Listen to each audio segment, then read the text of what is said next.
Nama aku Amir, umur 27 tahun, kerja sebagai cikgu kafa kat sebuah kampung terpencil dekat Jelebu, Negeri Sembilan.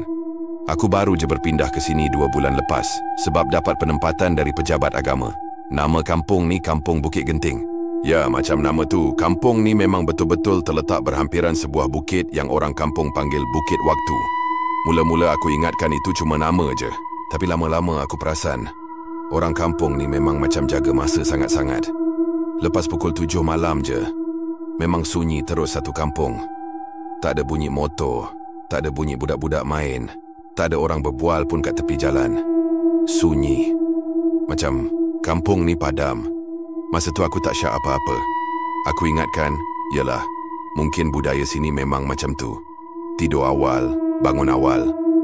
Tapi malam ketiga aku duduk kat sini, aku kena shift mengajar kelas malam sebab ada program maulid. Habis kelas dalam pukul 10.15 malam, aku pun naik motor balik ke rumah sewa aku. Rumah papan lama kat hujung kampung. Depan rumah tu ada jalan kecil naik ke bukit.